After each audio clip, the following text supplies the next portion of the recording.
All right, welcome to week 6 practice problems. We're doing quadratics this week. All right, first question says, a quadratic function is written in standard form y equals ax squared plus bx plus c. If a, b, and c are all negative, which of the following could represent the graph? Okay, so remember the two things that we know from standard form is the y-intercept, okay, and then we can use x equals negative b over 2a to find the x-coordinate of the vertex. So these are the two things that we know. So if we know that a, b, and c are negative, remember c is what we call the y-intercept. So we know that the y-intercept is negative. So the graph somehow could do all these sort of things, but it has to cross, right? These are a bunch of different quadratics, and they all cross at negative y-intercepts. It cannot be up here, okay? It has to be negative. So let's look at A. See how A has a negative y-intercept? So it could be A. See how B has a negative y-intercept? Could be B, could be C. Cannot be D, because D has a positive y-intercept. It's okay, it's not D. And it could be E. Actually, the third thing that we know from standard form is we know that A.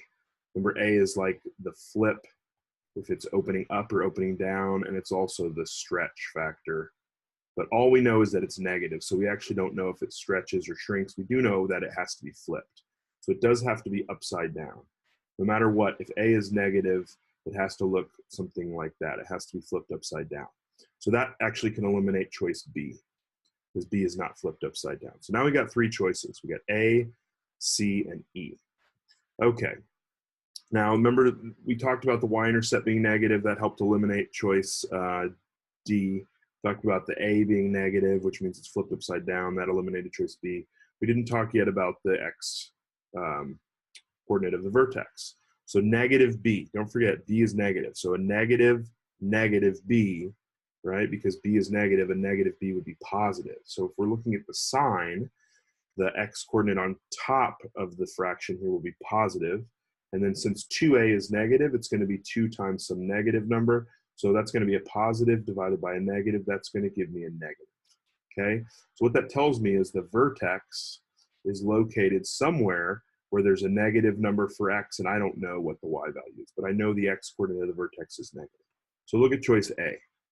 See how right there the x coordinate of the vertex is negative? You had to go left. Look at choice C. See how you had to go right to get to the vertex? That vertex's x coordinate is positive, so it cannot be C. And on E, it looks like it's right in the center there. It can't be 0. So it can't be E. So that means it's got to be choice A. Okay? So just think about it. When you're asked a question about standard form, think of those things that you know about standard form. They're usually guiding you to use what you know about the form. So remember those three things that we know about the form.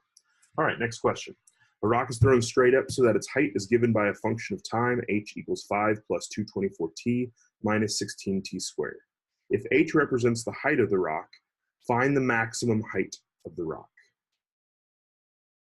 All right, so in this problem, we're given a function that relates h, the height, to t, time. We want to know the maximum height of the rock. So looking at this function, it looks like a quadratic because it has a t squared in it. So it's probably something like this, right? Some kind of projectile. So we want to find the maximum height of the rock. So right here is where the maximum height would occur. That's our vertex, okay? Now, we know that this is an equation in standard form. If you look at the equation, it's in standard form. So we can use that the x coordinate of the vertex is negative b over 2a, okay? B in this case is 224, so negative b would be negative 224 divided by 2 times a, and a is negative 16. Don't think that a is 5 just because it appears first. A is always the coefficient or the number in front of the t squared. All right, so if I get out my calculator and I do negative 224, what is that on the bottom? I'm going to simplify to be 2 times negative 16, that's negative 32. First of all, a negative divided by a negative is going to be a positive. And then if I do 224 divided by 32, I'm going to get 7. Okay, so that means the x coordinate here is 7. Now, is 7 our answer? No. 7 is the time after the rock was thrown. So here time is equal to 0. Here time is equal to 7. And here time is equal to 14. We don't really need to know that, but it does take the same amount of time to get to the top as it does to get to the bottom. Actually, that's not correct because we're throwing at a maximum height of 5. So actually, that's a little bit different. But anyway, the point is that time equals 7. I guess I shouldn't put x here. I should put t. Technically, we're doing t equals negative b over 2a. But at time equals 7, we're at the maximum height. So how do I find the height? Well, the height is given by the function 5 plus 224 times t minus 16 times t squared. So I just plug in t. So I'm going to evaluate 5 plus 224 times t, which is 7, minus 16 times t squared, so 7 squared. So I'm going to type that into my calculator. I think the easiest way to do that would be 5 plus 224 times 7 minus 16 times 7 squared. Type it in just like you wrote it, right? That is just like how we have it written there in the top right corner. The same way that you write that, you type it in your calculator, hit enter, it's going to say 789 feet. So the maximum height is 789 feet. 7 seconds after we launch, we're at a height of 789 feet, and that is my maximum height. So we're going to say choice E is correct.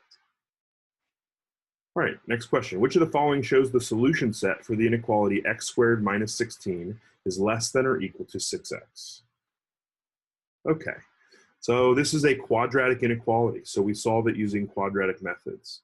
I do have to notice that, see how I have to get everything to one side? It's really important that you do that. We get 0 here, less than or equal to, that makes x squared. I'm going to put my minus 6x first and then minus 16. Okay, so a couple ways to do this. First way, I can just solve it like a normal quadratic. Okay, I can factor it, and I'm going to use equals 0 for just a moment. I just want to know where the dots are, so I'm going to use the equals for just a minute. This factors into x minus 8 times x plus 2, right? These two numbers multiply to be negative 16, that add to be negative 6. Make sure you really understand that. And then basically what we're saying is that 8 is a solution and negative 2 is a solution. Basically all I'm doing is setting each of those factors equal to 0 and solving. We're going to go over that next week, but here's my numbers that make it equal. So 8 and negative 2. So first things first, I know that this is going to be the starting point. It's going to have negative 2 and 8 as my numbers here. So it could be A, it could be B, it cannot be C because that's negative 8 and positive 2. It can't be D, can't be E. So basically I narrowed it down to at least 2. So it's either in between 8 and 2 or it's on the outside. So basically all I can do is guess and check here. So pick a point that's in between 8 and negative 2. I would say 0 is a great choice to use here. 0 is easy to plug in, okay? Plug it into the very beginning if you like. 0 squared is 0. Minus 6 times 0 is 0, minus 16. 0 minus 0 minus 16 is negative 16. Is negative 16 less than or equal to 0? Yes, which means 0 should be a solution. So if you look at A, 0 is a solution because it's in the solution set. But if you look at B, 0 is not a solution. So we're going to say since 0 is a solution, B cannot be our answer, and A is the correct choice. Okay. This can also be done on your graphing calculator. So remember, any kind of equation or inequality, we can always solve using our graphing calculator. So what I'm going to do is I'm going to graph the left side. So I have x squared minus 6x minus 16. I'm going to graph the left side, and then I'm going to graph the right side, 0. And if you think back to what we're trying to do, okay, we're trying to show, right down here, we're trying to show that the left side, right, x squared minus 6x minus 16 is less than or equal to 0. But we want to know when is it less than or equal to 0, okay? So if we graph this, there's my first line. The blue line is my first one, right? Blue is my left side and red is my right side. So when is the blue line less? Well, starting here at negative 2, it's equal. So we're going to say that's the first time it works. And then every time after that, you see how x is smaller, or x squared minus 6x minus 16 is smaller. So everything down here, the blue line is smaller. So this is where all my solutions are. These are all my solutions until I get to here. Now the blue line is bigger, so that's not going to be a solution.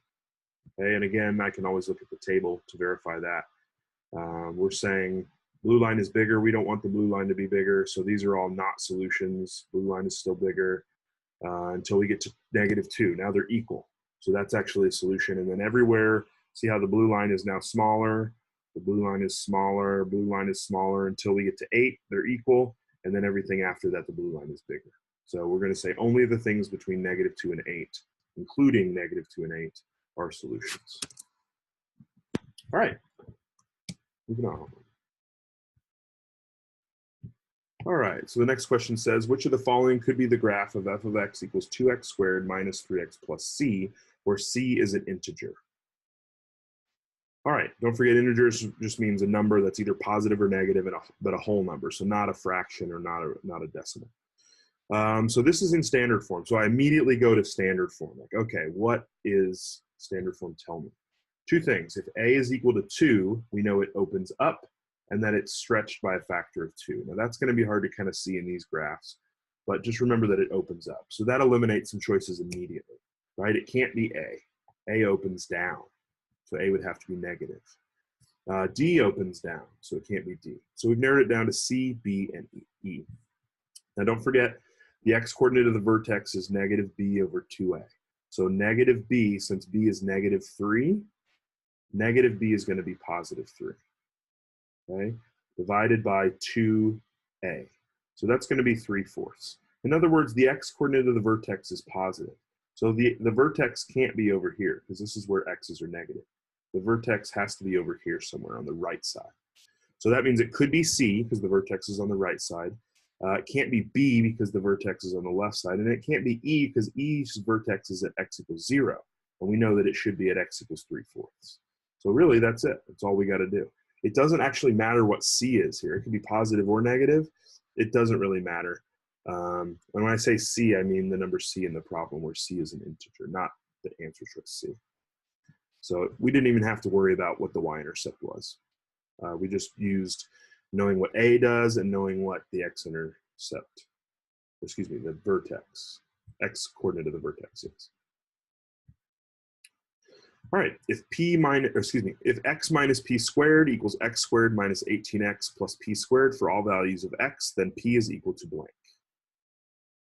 All right, this one is kind of a weird problem, but let's just think about it for a second. X minus p squared. If I actually multiply that out, right? If I multiply x minus p times x minus p, what do I get?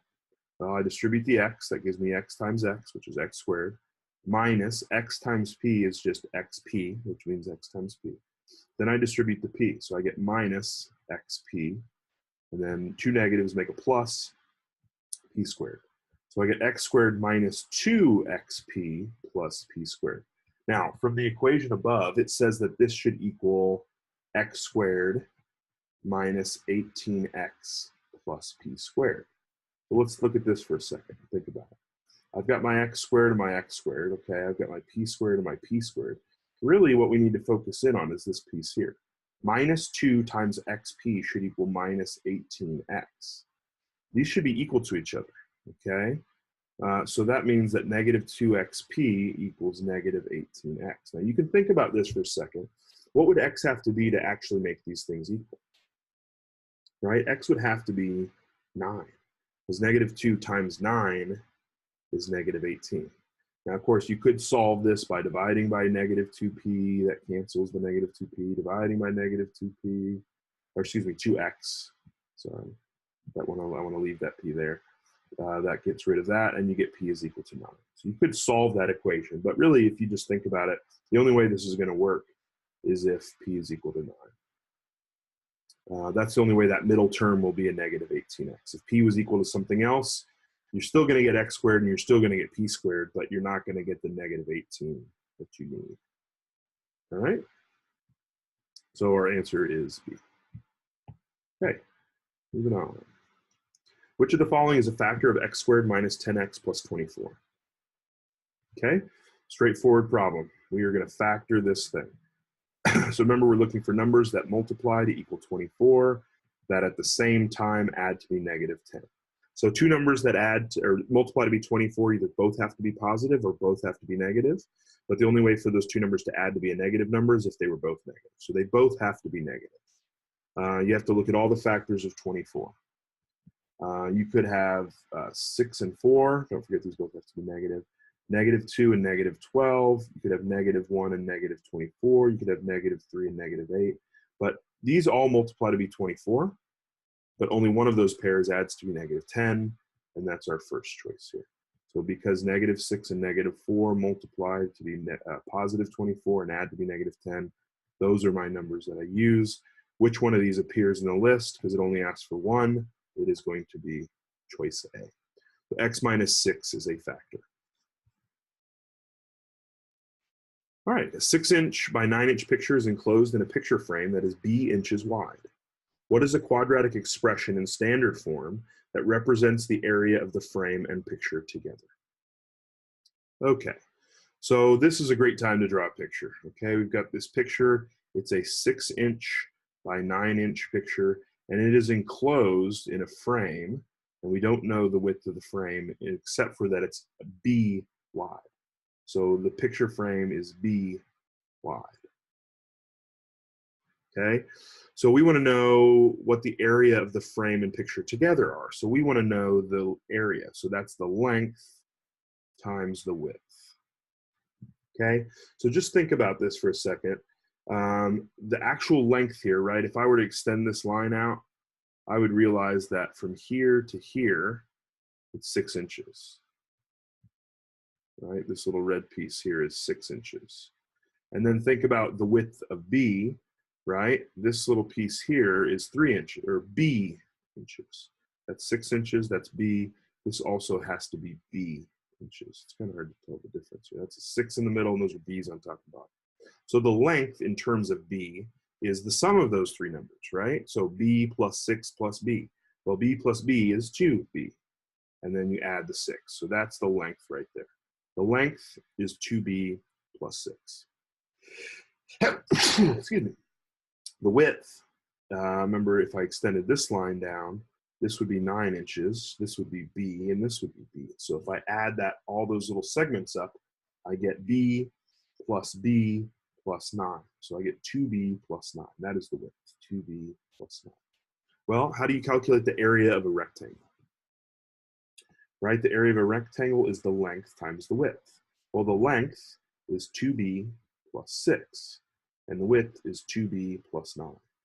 So what we have to do here is just multiply those. So the only tricky thing here is just making sure you don't forget that you have to distribute. 2B times 2B is 4B squared. 2B times 9 is a positive 18B. And then I distribute the 6 to both parts. I get plus 12B. And then plus 54. Okay, so when I simplify this, I combine my like terms. I get 4B squared, I get 30B in total, and I get 54. So the answer choice E is correct. All right, which of the following is the solution set of the inequality x squared less than 16? All right, so this one again is quadratic. It's got an x squared. So what I need to make sure that I do is I need to make sure I bring everything over to one side. So what I do is I subtract 16 from both sides. That makes a 0 here, and x squared minus 16 is x squared minus 16. Okay? Now I have to realize this is a difference of squares, so I should factor this thing. X minus 4 times x plus 4, right? I've got something squared minus something squared. Well, you put those things that are being squared to be the things, you put them down, 1 plus, 1 minus. Is less than or equal to 0. Now, anytime we're solving a quadratic, we find the two endpoints. So basically what we do is we just say, well, when would it equal 0? When would it not be less than or greater than? When is it just equal to 0? So that gives me 4 and -4. Okay, so if I draw a picture here, I've got -4 and 4. These are my two endpoints. Is it going to be open or closed?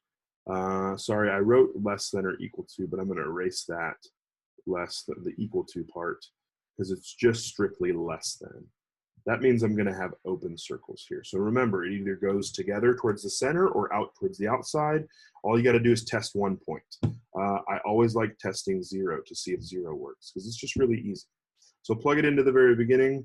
We get 0 squared minus 16 is less than 0. This says that negative 16 is less than 0, which is true. Therefore, 0 is really a solution. So it means that everything in between there is the solution. Now, this is inequality form here. These are not graphs, so I'm not actually going to find the graph. I just have to figure out which one of these is the same. So A says that x is less than plus or minus 4. That's not what our picture says. The second one says that B is less than 4. While it's true that B is less than 4, it's not everything less than 4, because it's not these things that are less than negative 4 either. So we can say it's not B.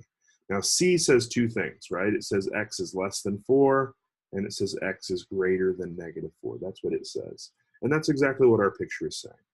So we're going to say that it is C. Now remember, if it didn't go to the inside, if it went to the outside, that would be choice D. Choice D is saying that. So that's one thing to remember, that it's x is greater than 4 or x is less than negative 4. Those are the when it's on the outside, is when you have the or bits. All right, a rocket is launched with an initial, actually, I'm going to go back to that last question. This could be done on a graphing calculator, and I just want to remind you of that. So remember how this works. You graph the left side, you graph the right side. So we have x squared minus 16 is less than 0. So when is x minus 16 less than 0? Between negative 4 and 4, the blue line is less than the red line. So that's where all the solutions lie. And again, it's easy to see at the table too. Between negative 4 and 4, we want the blue line to be smaller. Well, the blue line is only smaller in between negative 4 and positive 4. You can see that right here, the y values of the blue line and the y values of the red line. The red line is bigger, so the blue line is smaller. Okay, just a reminder, if this process is like, I don't have any idea, just graph it, right, and figure out when it works. Now remember, the original problem says that x squared is less than 16. Okay, we kind of manipulated it. So we could have done that too. We could have said, okay, let y equal x squared. Okay, and then let the other side equal 16. Remember, I still want to know when x squared is less than 16. Now when I graph it, I'm not going to see it. I have to zoom out. So zoom 3, I'll hit enter. And then I can see, okay, between negative 4 and 4, right, the blue line is still smaller. So that's the same thing. Just to reinforce, the blue line is smaller in between negative 4 and 4. That's the whole point. Doesn't matter which of these equations. I could do the one that's factored, and it would still work the same way. Any of these equations I plug in will work. Okay. A rocket is launched with an initial velocity of 1,280 feet per second and reaches a maximum height after 40 seconds. If the function h of t equals negative 16t squared plus 1280t plus 4 represents the height of the rocket at time t, then how high in feet was the rocket when it was launched? All right, so we've got a function that relates the height and the time. It tells us that after 40 seconds, it was at its maximum height. But what does the question actually ask for? It says, how high in feet was the rocket when it was launched? So if I just picture this rocket, okay, here's the launching of the rocket. I want to know this question right here. What is the height? Couple things. I could plug in time equals 0, right? They didn't say that time was 0, but you have to realize that when the rocket's launched, it's the initial time. It's the very start. So we start at time equals 0. So you know that information without them directly telling it to you. So if you took the function h and you plugged in 0 for time, you get negative 16 times 0 squared plus 1280 times 0 plus 4. That all goes away. You get the height at time 0 is 4. So the height is 4. Now also, you can know that this height is your initial height. That is your y-intercept. And the y-intercept is the number by itself there. So that would be the shortcut way, is to realize, oh, I know that the initial height is 4 because it's the y-intercept. The height on the y-axis when the x number is 0. So choice A, 4 feet. All right, which of the following are zeros of the function f of x equals x to the third minus 4x squared minus 5x? Okay, so zeros, right? we need to factor this function here. So remember, always when you're factoring, look for a greatest common factor. Do I see a common factor in all three of those terms? Yes. There's an x in each one of those terms, so I factor it out. What's left over? X squared minus 4x minus 5. Now, don't stop there, because usually there's a secondary factorization here. Okay, we're looking for numbers that multiply to be -5, that add to be -4. There's only one way to get a -5. It's by multiplying a 1 and a 5. So it has to be x and 1 and x and 5. The question is the numbers. The only way to add a 1 and a 5 to make a -4 is if the 5 was negative and the 1 was positive. So remember, what we do is we set each factor equal to 0. And again, we're going to go over that next week. But we get 0, we get -1, and we get +5. All three of those work. Okay, so our answer choice E is correct. Remember, you could plug in these numbers. If there's zeros, when I plug them in other words, when I do 0 to the third power minus 4 times 0 squared minus 5 times 0, I should get 0, and I do. So that means 0 is a 0, because it makes the whole thing equal 0. And it should work for 5 as well. When I do 5 cubed minus 4 times 5 squared minus 5 times 5.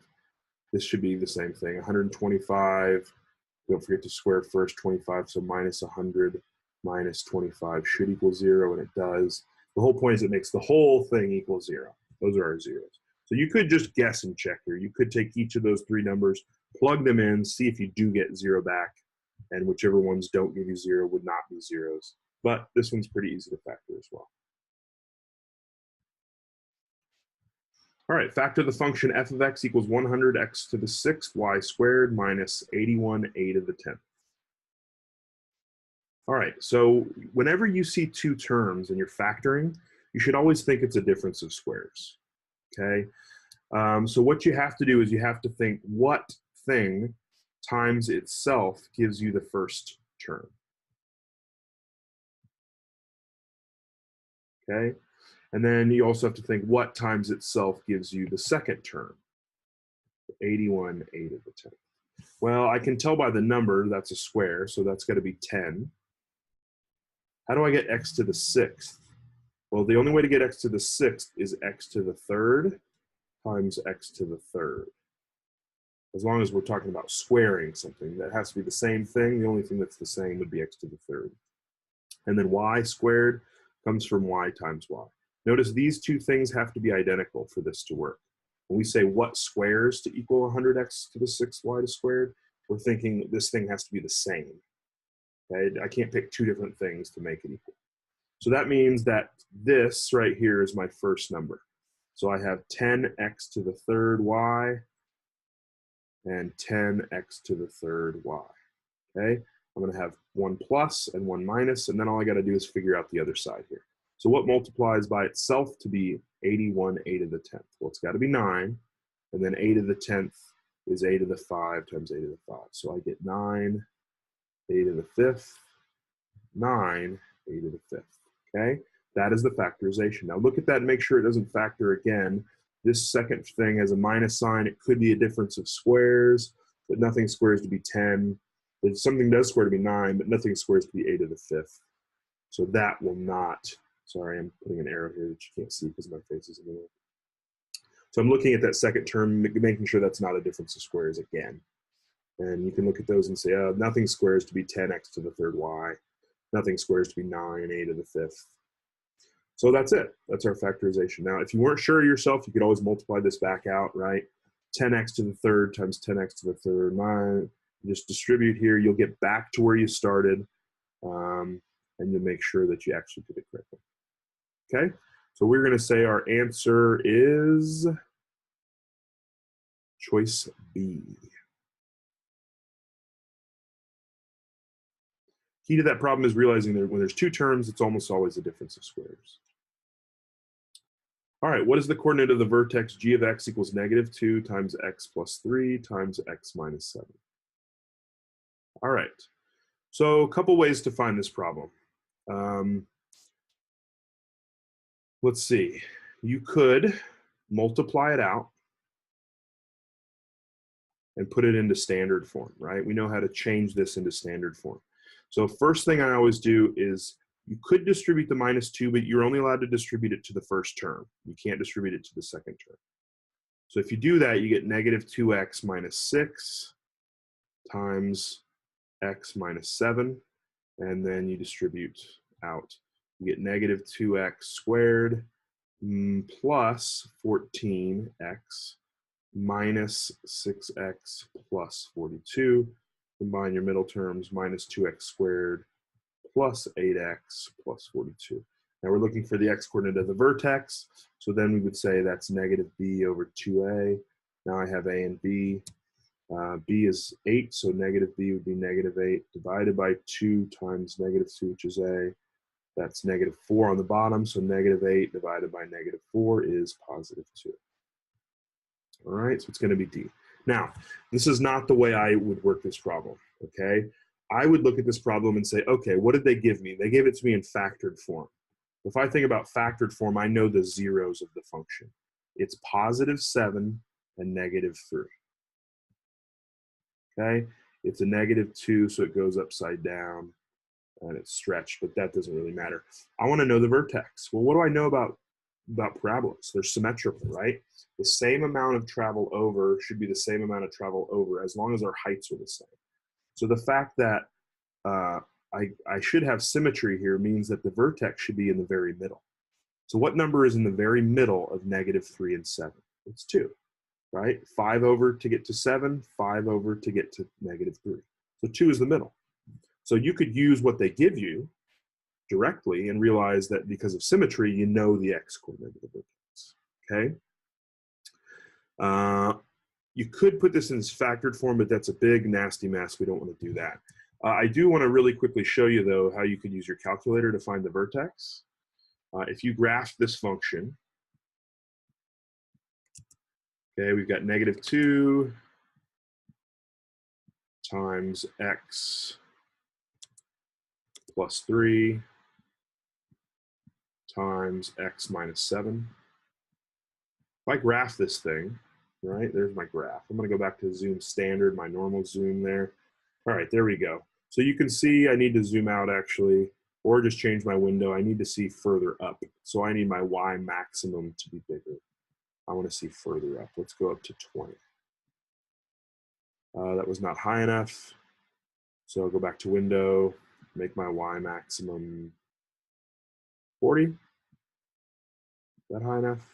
Not quite. All right.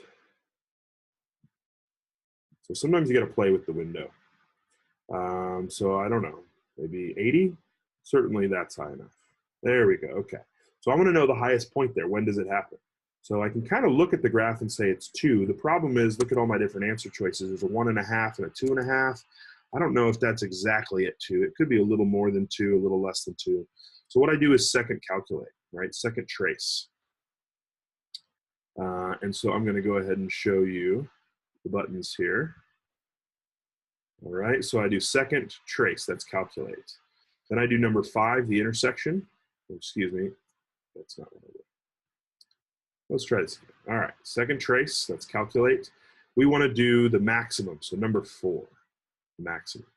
Then it says left bound, right bound. All it does is if there was several high points, you'd have to narrow it down for the calculator. So what you do is you say left bound. So make sure you're to the left of wherever the 0 is and hit enter, okay? Then you go all the way over here, make sure you're to the right, and you hit enter. It's just going to narrow it down. See those little bars? It says I'll only look in between those 2 bars for the maximum point. Then you get to the guess and you hit enter. And notice this does say 1.999999986. That's really 2. There's a little rounding error sometimes in the calculation. So just remember that that's 2. So you could use your graphing calculator to find the maximum as well. Okay? All right, what is the maximum y value in the function b of n equals -0.35 times n minus 1.65 squared minus 50.5? All right, so one thing to think about here is that a is negative, so it opens down. So we are going to have a maximum value, okay? This is in vertex form. Remember, this is the opposite sign of my x coordinate, and this is the exact sign of my y coordinate of the vertex. So really, I know the vertex is at 1.65, negative 50.5. That's my vertex. So that's the location of my vertex right here. Since it opens down, the highest y value is going to be that y value of the vertex. It's the highest that this function is going to reach. So answer choice A is correct. All right, next question. Factor the expression 3x squared plus 10x minus 8. All right, so in this problem, we are factoring where a is not equal to 1, right? We're saying a is not 1, so we are going to factor this kind of differently. Don't forget, always look for the greatest common factor here. 3 looks like it would be the only number that would factor out of 3x squared. Is there a common factor of 3 and everything else? There's not. So there is no common factor here. There's no x in everything. There's no 1. There's no number in everything. There is a 1 in everything, but we never consider that as a common factor. So what I'm going to do here is I'm going to use this special method here of multiplying my a over, right? This is sort of that weird thing that we learned. That's going to be minus 24. Then I factor like normal. Okay, that's going to be positive 12 and negative 2. Those are the numbers that multiply to be negative 24 that add to be 10. Then don't forget, we've got to unfix that weird move that I did over there. So that 3 that I multiplied over, I've got to divide back. So what happens is I simplify these fractions, and one of them does not simplify down. Or it simplifies but still remains as a fraction. Trick then is to move that number in front. 3x minus 2 times x plus 4. And that's it, that's the factorization. So our answer choice C is going to be correct. A couple thoughts here. Notice how I get this negative 8 from the product of this last number times this last number. You could eliminate choice B, because choice B would have a negative 4 times a negative 2. A negative times a negative would give me a positive 8. We want to have a negative 8. So I could at least, if I didn't know what I was doing, I could eliminate B. And I could also eliminate, actually that's the only one I can eliminate using that method. If you notice D has a 3, you'd have to multiply a 3 inside, that'd give you 3x, and you'd have 3x. Those do not multiply to be 3x squared, that multiplies to be 9x squared. You could eliminate that choice as well. So that's always good if you weren't sure how to do that problem, to make sure you eliminate choices. All right, what are the zeros of the function y equals negative x squared plus 2x plus 3? Okay, so we need to factor this to find the zeros. First thing I always do here is I pull out a negative 1. If that x squared term is negative, if a is negative, I pull it out front. That flips the sign on everything inside. Okay, so negative 1 times x, we're going to factor this. Two things that multiply to be negative 3 that add to be negative 2 are negative 3 and positive 1. Okay, that means what numbers are easy to plug in here? 3 is the easiest number to plug in. Also negative 1 is the easiest number to plug in. Those are always going to be my special numbers. So 3 and negative 1 are the numbers that are my zeros.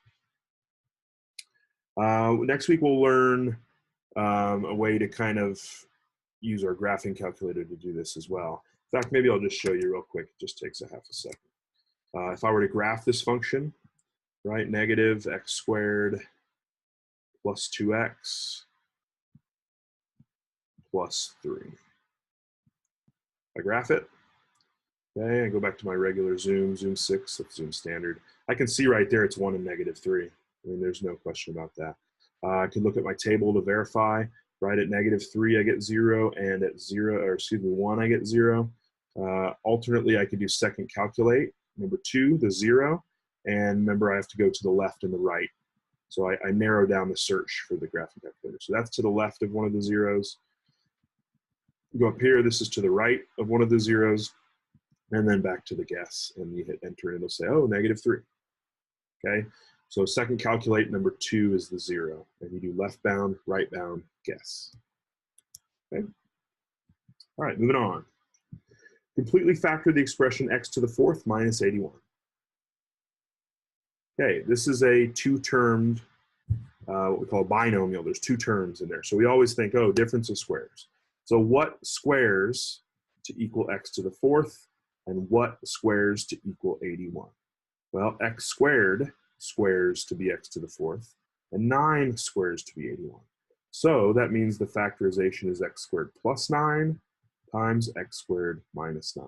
Now that is choice A, but we're not done. It says completely factor.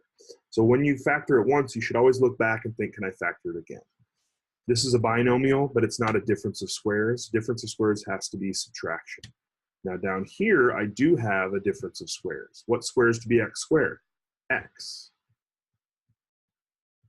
Okay, what squares to be 9? 3. So I should have 1 plus, 1 minus. And I've still got my x squared plus 9 up front. That is the complete factorization, right? Now look back again at this. Does this square again? Is this a difference of squares? No, nothing squares to be x, nothing squares to be 3. So we're done at that point. But you want to make sure that you at least look out for more than one factoring. Like you might factor more than once. Okay? All right, what is the equation of the following graph? All right, so first of all, look at the answers. These are all in vertex form.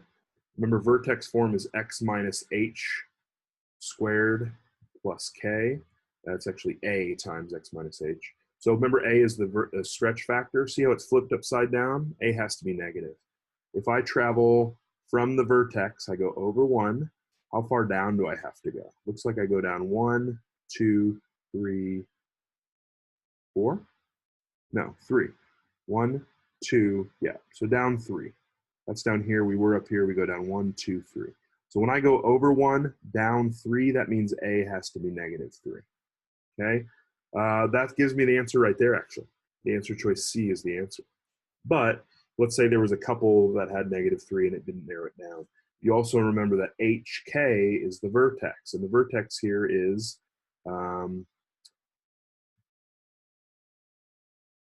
the vertex is at 3, 1, right?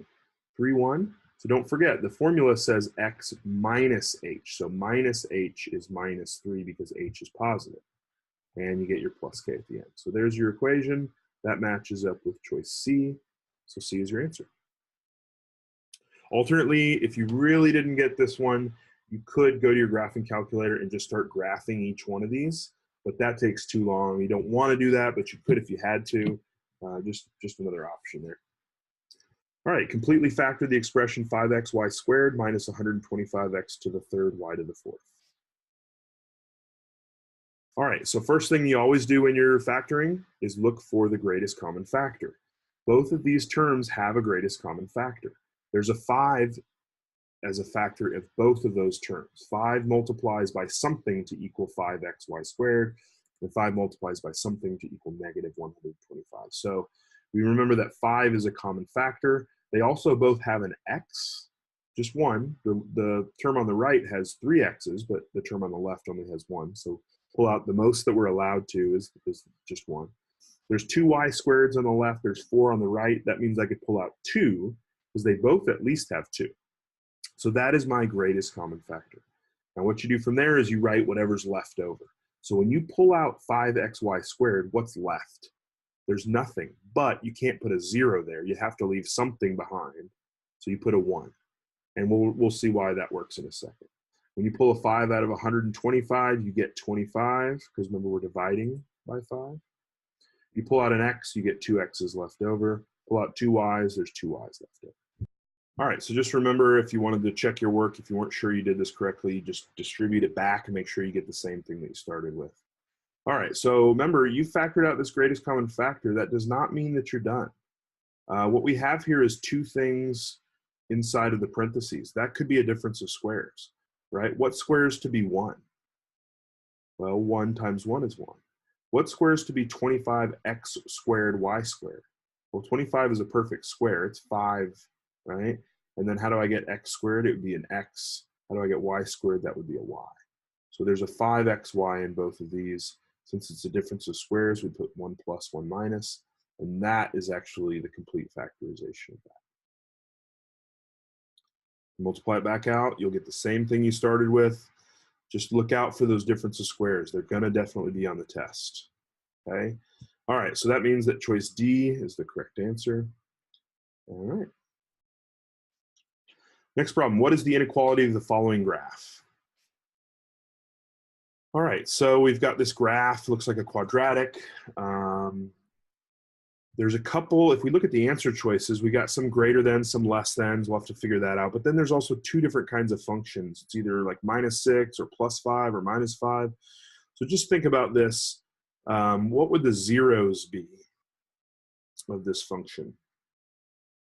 The zeros look like they're 5 and 1, okay? So we should be able to think about, well, what factorizations would give us 1 and 5? Well, that would be x minus 1 and x minus 5. Okay? So that means that our original function should be the product of these two. So I get x squared minus 5x minus 1x plus 5. These combine to be negative 6x. There we go. So my equation is x squared minus 6x plus 5. X squared minus 6. Could be this one. Could be this one. And that's it. So we've narrowed it down to A and B. So it's either greater than or less than. In this case, it's actually easier. When it's greater than, it's above the line. When it's less than, it's below. But just in case it's something more complicated, it's good to always know how to test a point. So if I test a point, pick any point you'd like, I could test 0, 0 and see if it works. Right? So at this point, we've got the graph. I'm like, okay, it's this graph, but do I shade to the outside or do I shade to the inside? Right? We'll pick a point on either side. We picked the point 0, 0, plug in 0, 0 into the function. So it's, right, y is greater than or less than. Let's pick the first one, y is less than. So we plug in 0 for y, we get less than or equal to 0 squared minus 6 times 0 plus 5. That says that 0 is less than or equal to 5. That is true, which means 0, 0 is a solution of this equation. But we know that on the graph, 0, 0 should not be a solution. So that tells me that A, the one that I plugged in 0, 0 for, should not have worked, but it did. That tells me it's not the solution. So if I plug it into the other one, I get 0 greater than or equal to 5. And I see, oh, that doesn't work. And 0, 0 doesn't work because it's not in the shaded region. So that means that, yeah, that's correct. So B is going to be my answer choice here.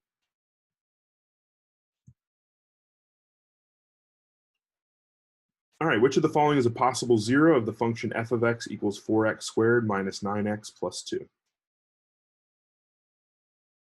All right, if I want to know the zeros, I should factor this.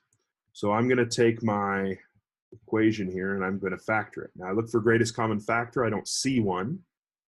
Okay, that means I multiply over. So I'm going to do x squared minus 9x plus 8.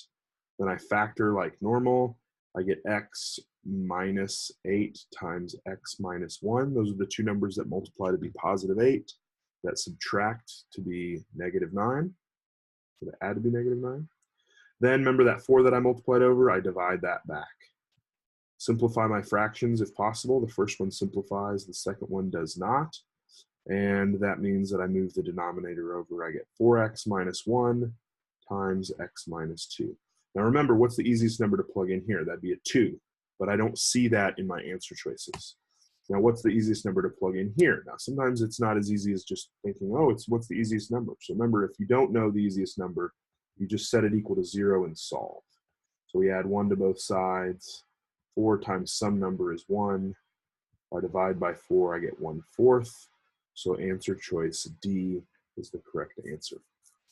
Now remember, I can use my graphing calculator with zeros here.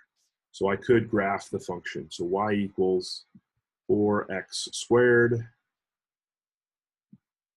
minus 9x plus 2. Okay, graph it, bam. I can look right here. I'm not exactly sure where that is, and that looks like it's 2, but I don't see 2 on my answer choices. So I can do second trace, right? That's calculate. I'm going to clear this off here so you can see it. Second trace, that's calculate. Number 2 is the 0, left bound, right bound. So I'm going to go over to the left and hit enter. I'm going to go over to the right and hit enter. and then basically go back to where it's closest, and it's going to say 0.25. Okay, so that works great too.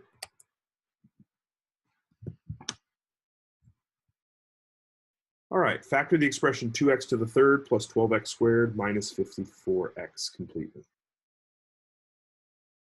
All right, so first of all, I'm factoring. I always look for a greatest common factor. There is a 2 in all three things. There's also an x in all three things. So I'm going to at one time pull out a 2x. That leaves me with x squared plus 6x minus 27. Now, if you weren't sure about that, just multiply that back in. You'll see you get the same thing. So remember what I'm doing when I factor out is I'm dividing. When I distribute in, I multiply. When I factor out, I divide. So basically, I'm dividing 2x in all three of those terms. Now, don't stop there, because this inner term will factor. We're looking for two numbers that multiply to be negative 27, that at the same time add to be 6. That is going to be negative 3 and positive 9. Those will multiply to be negative 27 and add to be 6. So that means I have x minus 3 and x plus 9. So that is my complete factorization. So we're going to say E is the correct choice. All right, here we go. All right, next problem. A quadratic equation in factored form is given by f of x equals a times x minus 4 times x minus 6. What is the value of a if the vertex is located at 5, negative 4? Okay, so we're in factored form. Immediately, I just think, well, what do I know about factored form, right? I know the 0. So what's the easiest number to plug in? A 4 and a 6. So that means my equation is doing this. Now, it could be upside down, actually. I don't know which way it goes. But since I know the vertex is at 5, negative 4, 1, 2, 3, 4, 5, negative 4, then I actually know it's down here. So in reality, this is what's going on. Okay, there's a pretty accurate picture. Down here at negative 4, and we're here at 6, 0, and 4, 0. So it says, what is A? Well, remember, A is the distance that you travel up after you go over 1 and up. So if I go over 1, how far did I go up to get to here? Well, I'm at negative 4. Then I want to go all the way up to 0. That's going up 4. So from the vertex, I go over 1, up 4. So A has to be 4. So the answer choice is D, 4. Alternately, this is kind of strange, but you could remember that you have a function that has 3 variables right now, right? There's a y, there's an a, and there's an x. If you're given the 0.5, negative 4, you know x and y. So you could plug in the y, you could plug in the x, and then solve for a. Negative 4 is a times 1 times negative 1. That is negative 1 times a, so negative a equals negative 4. If you divide by negative 1, you get 4. So you could use the fact that you have an equation with 3 variables where you know 2 of them, plug them in, find the third. That would work too. Okay. All right, that's all I got for this week. Thanks so much for being here, and we will see you next week. All right.